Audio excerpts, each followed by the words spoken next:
वो लोग 300 करीब वोटर है, 100 घर लगभग है। वहाँ एक महादलित का टोला है, Maharajpur toll parole panchayat, booth संख्या 148 पे वो लोग वोटर है। उनके घर पे जाने के लिए कोई रास्ता नहीं है। जब रास्ता नहीं है तो वोट गिराने आएंगे कैसे? बहिष्कार हुआ है। एक परोल गांव में टोले है महाराजपुर, कम 300 प्लस वोटर है, वो भी सब बैकवर्ड वोटर है, दलित भी है। उसको रोड की असुविधा के कारण वो लोग बोले हम रोड नहीं तो हम वोट नहीं।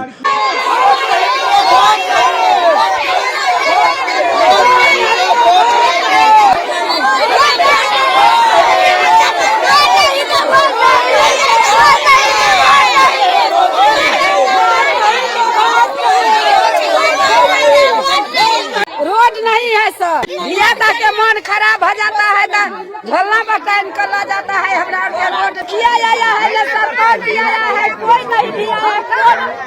ईबीसीबी को है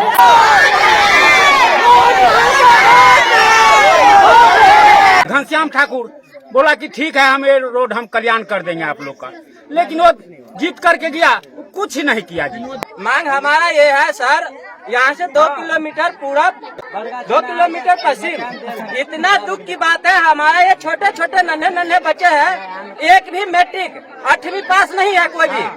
आप बताइए, जब हम लोग को योग्यता ही कभी नहीं मिलेगा, बच्चा विद्वान नहीं होगा, तो हम लोग को संस्कार में क्या मिलेगा? आगे जाके सबको तो नौकरी मिल जाता है, यहाँ के बच्चे को क्या मिलेगा? और क्या बताया जाए, हम लोग इस देश का नागरिक होते हुए भी जैसे लगता है हम बिल्कुल जंगल में है। तो वोट देंगे, जब रोड बनेगा तब वोट देंगे। नमस्कार, मैं आकाश मिश्रा, आप देख रहे हैं न्यूज़ टुडे मिथिला। इस वक्त हमारी मौजूदगी मधुबनी जिला के बेनीपट्टी प्रखंड क्षेत्र अंतर्गत परोल में, जहां आप देख सकते हैं पीछे उत्क्रमिक मध्य विद्यालय परोल है।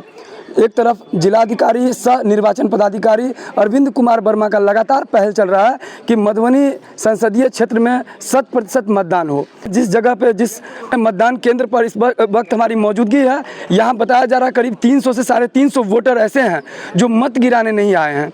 बताया जा रहा है कि उनका मांग है कि रोड नहीं तो वोट नहीं, और इस चीज़ को लेकर यहाँ ग्रामीण है, इन सबसे हम बात करते हैं। विशेष बताया जा रहा है कि एक टोले राजे महाराजपुर है, जहाँ जाने आने का रास्ता नहीं है, जिस वजह से वो वोटर्स नहीं आए। हालांकि ये भी बताया जा रहा है कि 2 दिन पहले यहाँ एसडीएम आई थी, उनकी एक पहल हुई थी कि ये लोग वोट गिराए, लेकिन वो लोग मानने को तैयार नहीं है। इस चीज़ को लेकर यहाँ हमारे साथ जो मतदाता हैं उन सबसे बात करेंगे। क्या नाम है आपका? जी, सरोज कुमार सिंह।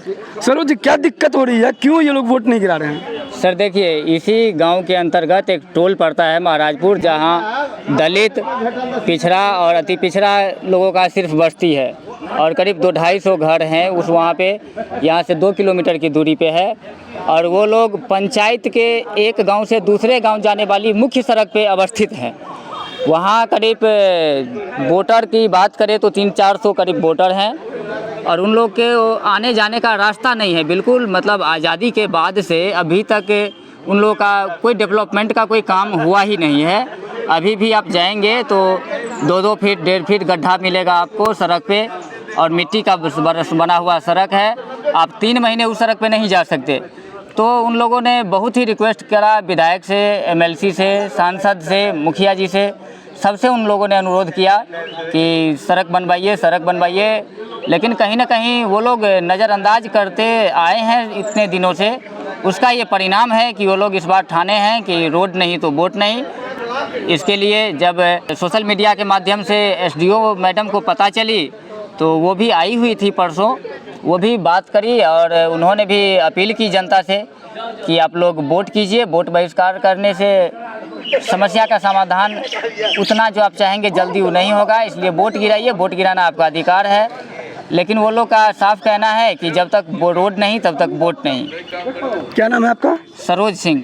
आधार पे आप लोग वोट गिरा रहे हैं, मुद्दा क्या है? देश हित में गिराए हैं। प्रधानमंत्री नरेंद्र मोदी जी को तीसरी बार प्रधानमंत्री के रूप में देखना चाहते हैं। इस तरह से 300, 350 और 400 जो मतदाता हैं, ये मतदाता का जो कहीं ना कहीं मतदान केंद्र पर असर पड़ रहा है, तो क्या लग रहा है जिम्मेदार कौन? इसके जिम्मेदार मेरे ख्याल से कहीं ना कहीं सांसद, विधायक और यही लोग हो सकते हैं। तो अभी आपने सुना जिस तरीके से लगातार पहल चल रही है मधुबनी संसदीय क्षेत्र में 100% मतदान हो, यहाँ रोड नहीं तो वोट नहीं, इस चीज़ को लेकर यहाँ दो दिन पहले एसडीएम भी आई थी और उनका भी पहल था कि ये लोग वोट गिराएं, लेकिन इसके बावजूद भी अभी तक नहीं हुआ है। बिहार में पंचम चरण अंतर्गत कुल 5 संसदीय निर्वाचन क्षेत्रों सीतामढ़ी, मधुबनी, मुजफ्फरपुर, सारण एवं हाजीपुर में मतदान हुआ संपन्न। मतदान केंद्रों की कुल संख्या 9,436 एवं 55.85% निर्वाचकों द्वारा अपने मताधिकार का किया गया प्रयोग।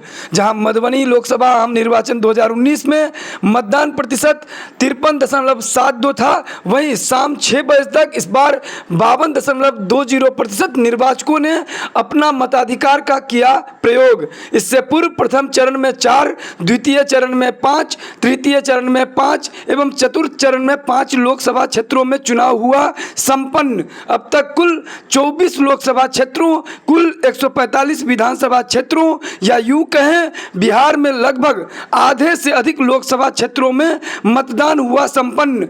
उम्मीद से पूरे 12 उम्मीदवारों की तकदीर, मधुबनी के मतदाताओं ने किया मतदान। खामोशी के बीच उम्मीद के साथ भाग्य जाग जाएंगे जब ईवीएम खुलेंगे। क्या नाम है आपका? सत्यनारायण ठाकुर। क्या इशू हुआ, क्या दिक्कत हुआ आपको? वोट नहीं गिराने दिया। क्यों नहीं गिराने दिया? कहा जब मर गए आप। आपको बोला मर गया? हाँ, जब हम जिंदा हैं। इससे पहले आप वोट गिरा रहे थे? हाँ, पहले बराबर गिराते हैं। आज खबर मिला ऐसा। उम्र है आपका? असली तो है 90, लेकिन इसमें 84 है। नाम है आपका? ललन झा। तो यहाँ राजकीय उत्क्रमित मध्य विद्यालय परोल में आप लोग वोट किए हैं? जी जी। किस मुद्दे के आधार पर इस बार वोट किए हैं? मुद्दा तो यही है कि शिक्षा में थोड़ा अभाव है, उस पर सरकार ध्यान दे, उसको आगे बढ़ाए। एक तो टोल है, महाराजपुर टोल है, वहाँ जाने आने में बहुत कठिनाई होती है, रोड नहीं है। मैंने अपना पहला वोट दिया है देश के लिए, मैंने और मेरे पूरे परिवार ने वोट दिया है। बिस्फी में भी हम बड़े मार्जिन से चुनाव जीतेंगे। अच्छे ढंग से भारतीय जनता पार्टी के प्रत्याशी डॉक्टर अशोक यादव फिर बिहार में कीर्तिमान करेंगे। पिछला रिकॉर्ड भी न कहीं टूट जाए डॉक्टर अशोक यादव जी का। सच्चाई स्वीकारने में कोई नहीं है कि मिथिलांचल से बड़े भारी संख्या में लोग बाहर रह रहे हैं, तो संख्या भी कम हो रही है। लेकिन माता बहनों का जो मोदी जी के प्रति विश्वास है और अपने बच्चों का भविष्य देखते हैं कि एक ऐसा नेता है जो घोटाला घपला में विश्वास नहीं करता है। दूसरी तरफ देखता है कि परिवारवाद की पार्टियां हैं, तो सब मिलाकर अद्भुत अविश्वसनीय जनता का समर्थन है। पूरे तहे दिल से हम लोग सब विध घटब काज में तोरे जनता के लिए सभी तरह से खटने के लिए तैयार है। बिल्कुल अच्छा माहौल हम लोगों के अनुकूल लग रहा है और हम जीतेंगे। अशोक जी के खिलाफ पूरा हवा चल रहा है, सभी जात बिरादरी में हमको वोट मिल रहा है। हमारे ऊपर जो पहले MY का लगता था वो बात इसमें वो मिथक टूट गया है। किस मुद्दे पर मतदान होना चाहिए, जातिवाद या राष्ट्रवाद? जातिवाद, वो टिकट कैसे बांटते हैं? भारतीय जनता पार्टी में टिकट कैसे बढ़ता है? हम लोगों के ऊपर तो जातिवाद का लगता है अफवाह, लेकिन वो जो टिकट बांटते हैं जात को नहीं देखते हैं। हुकुमदेव यादव के बेटा थे तो 2 बार वो 3 बार जीते हुकुमदेव, इसे उनके बेटे को दीजिए। डॉक्टर अशोक यादव में क्या पॉपुलैरिटी है? यादव थे, पिछला बार वोट यादव दे दिया, हाँ, इसलिए वो जीत के चले गए। इनको हो गया कि 4 लाख कितना हजार में जीत गया, गिनीज बुक में मेरा नाम दर्ज हो गया। इस बार भी जीत जाएंगे। दंड पेल रहे हैं ना, ता दे रहे हैं उनको लोग। आज सभी जात बिरादरी के लोग उनका विरोध कर रहा है सिर्फ एक बात के लिए कि ये कभी हमारे बीच नहीं आए। MLA MP तो जनता के प्रतिनिधि है, जनता के साथ कोई दुख है, कोई दर्द है, कोई पीड़ा है, कोई कसक है, आपका दायित्व बनता है उस समय पर जाकर के उनसे मिलिए, उनका दुख बांटिए। सीताराम यादव XMLA खजौली। महाराजपुर में बहिष्कार लोग किया है, रोड नहीं तो वोट नहीं, लेकिन आप MP हैं 5 वर्ष से, उससे पहले आपके पिताजी 10 वर्ष MP रहे हैं, फिर आपका विनोद नारायण झा जी MLA हैं। बिहार में भी सरकार आपकी है, दिल्ली में भी सरकार आपकी है, डबल इंजन की सरकार है। आज परौल से एकतारा भाया महाराजपुर वो सड़क 3-4 किलोमीटर की जो सबसे प्रमुख सड़क है, और बेनीपट्टी का जो पूर्वांचल एरिया है उसको थाना, ब्लॉक, अनुमंडल और प्रखंड जो बेनीपट्टी कार्यालय सबसे शॉर्टेस्ट रूट, उस रोड को बन जाने से परौल है, आपका ढंगा है, चंपा है, ये सब रामनगर है, उस इलाके को सबसे शॉर्टेस्ट रूट वो है और वो बाधित है। इसकी जिम्मेवारी और जवाबदेही आपको लेनी चाहिए। जो मैडम भी गई थी, हमने कलेक्टर से भी बात किया और कलेक्टर उन्होंने कहा कि हम बात करते हैं एग्जीक्यूटिव इंजीनियर RWD से और इसको हम पेपर हम रेगुलराइज, इस सड़क को हम कागज़ को हम करेंगे और सड़क बनेगी।